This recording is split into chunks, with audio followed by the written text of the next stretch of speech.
Hi, I'm Miranda, and in today's video, I'm going to decorate my March planner and jump into Notion, record my March TBR, my February haul, as well as document my February reads. So if that sounds exciting, grab your drinks and a snack, and I will see you back here soon. Okay. So for most of my planning, I really like starting out with a theme, certain colors, or maybe there's a special holiday. So for March, we have St. Patrick's Day. So I really wanted to focus on greens and having fun. You'll see that I really just slap on some pictures and I try not to think about it too much because if I overanalyze, I am going to not want to do it. I have hardly any time during the week to really focus on stickers. And so I really just spend one day, a couple hours a month, and just do the whole month in one sitting. Sometimes I'll do multiple months, but now that I'm doing videos, I really want to make sure that I'm just capturing the first month.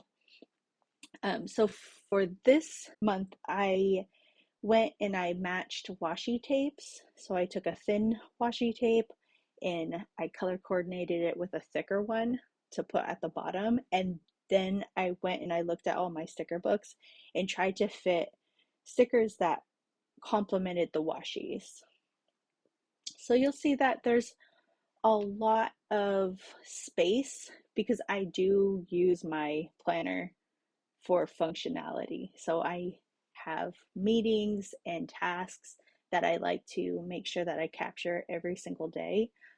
Um, so this is really just to look pretty, to make me happy when I'm planning. So when I start planning, I each week I have kind of a system. Like I said, I do the washies and then I have different stickers that complement the washies. But I also try to make sure I have some sort of heading because I will eventually put in a task list, my meetings.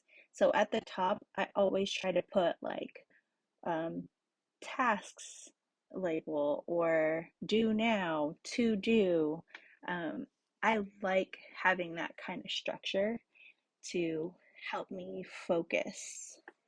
And then I don't work on Fridays, but I try to do my recording. So I have started to think about what types of tasks do I need to think about on Fridays versus a few weeks ago before I started YouTube, I would just cover that in stickers and like, oh, I'm just reading or whatever. But now I'm planning videos and editing videos most every Friday. You'll also see that I am not afraid to pull a sticker off. If I'm not happy with how something turned out, I will take it off and I will replace it. And I don't really worry if I ruin the sticker. I have plenty of stickers. So if you are someone who is maybe a little intimidated about the permanency of placing a sticker, and just know it's okay. Most of the time, you can pull it off nicely and realign it to your liking. I have had to redo a whole page because it just wasn't the vibe that I wanted for that week. Um, and I think that's the great part of being able to physically decorate a planner is really just redoing it until it makes your heart sing. Like, this is not the end of the world. If it doesn't look the way you want it, just redo it. It's totally fine. The week of the 24th is my favorite week. I love the way this turned out. I love the spring vibes that it is giving. And then here's my monthly overview. That week of the 3rd is pretty plain, but it's okay. And I love the 10th. I love the peachy colors. So pretty. And then we have our St. Patrick's week and the very spring vibes of that last week.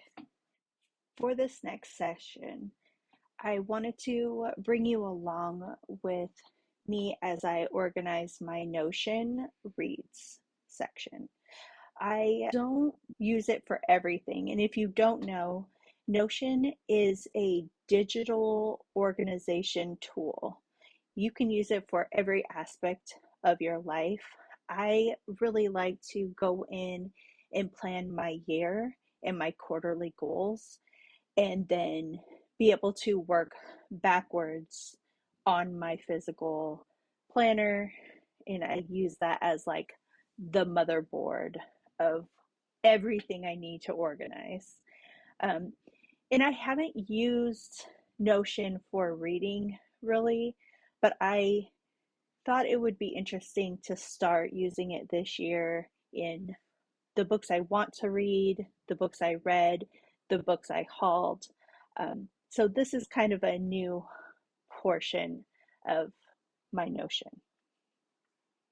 All right, so these are the books that I plan to read in the month of March, and I have all of them in a physical copy, but I also have them borrowed on Libby, which is a library service. So I have the audio version through that. And I'm hoping that I will get through all of these books. So we had The Sorcery of Small Magic, Immortal Dark, which is actually a carryover from last month that I just didn't get to. The Bright Sword, which is an Arthurian retelling or reimagining. Sounds pretty exciting.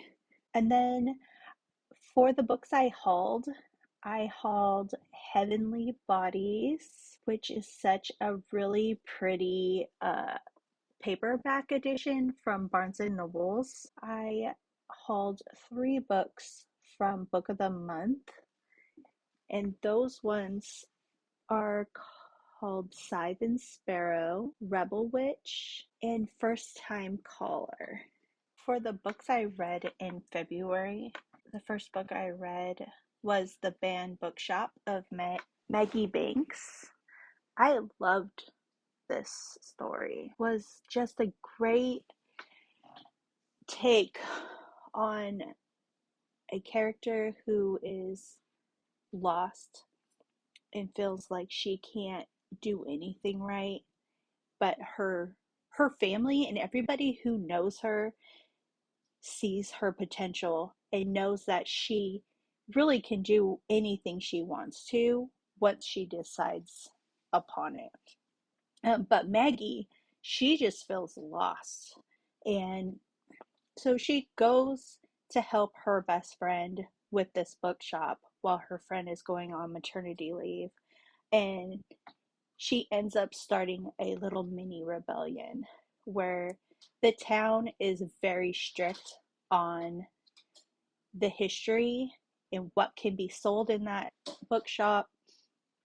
And she starts a secret book club where there's like these old new takes on an old story, and she gets famous authors excited about writing a story, and then the people of the town start wanting to come in and buy these books.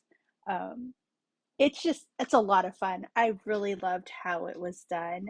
I love how she really pushed other characters out of their comfort, and they see that things aren't right, but they kind of just stay anyway. And it was a lot of fun.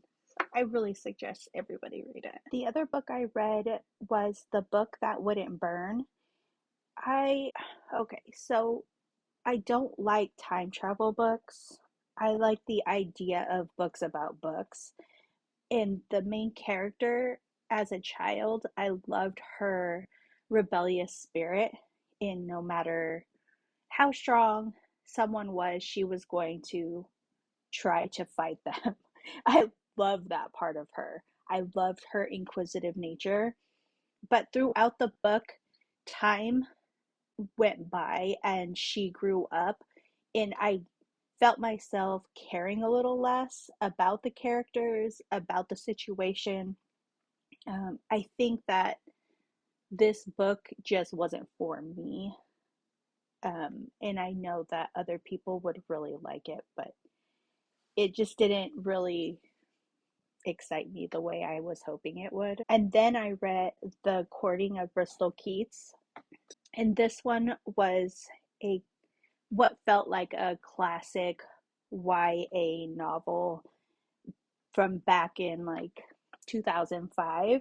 So I love the way that it started out with a young adult female who was trying to survive after her parents were killed, and she just does whatever she needs to do. She finds out that she might have some magical powers, and this fake court needs her to do something. I really liked the vibes of it for the first half.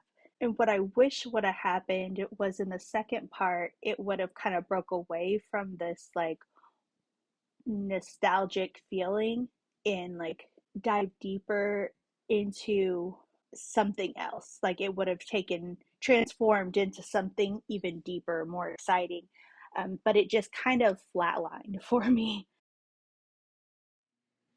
All right. So the last book that I read in the month of February was called The Blood Gifts, and I just finished it yesterday, so it didn't get added to my Notion yet. I thought this was a good ending to a duology. I adored the characters from the first book. I loved the spirit of our main character. I I love the found family dynamic and how they're learning to work together and trust each other in this book. Um, what I wish would have happened is that we would have got two books from this. I think that it is cool to have a duology, but sometimes we actually need more time with each character in story development. It was everything was like pushed into one story, and I felt like I couldn't fully get invested in the story because everything was being glossed over. But other than that, I'm excited to read more from this author. And then I did talk about this, my haul from Owlcrate, but this is the Wooing the Witch Queen, and I'm so excited. Sometimes I get a book and I feel like I have to drop everything and just read it. And that's kind of how I feel about this one. And then I also, for this month, have to read The Serpent and the Wolf, and that is for a book club that I just signed up for today. What are you all reading in the month of February? How do you structure your monthly resets?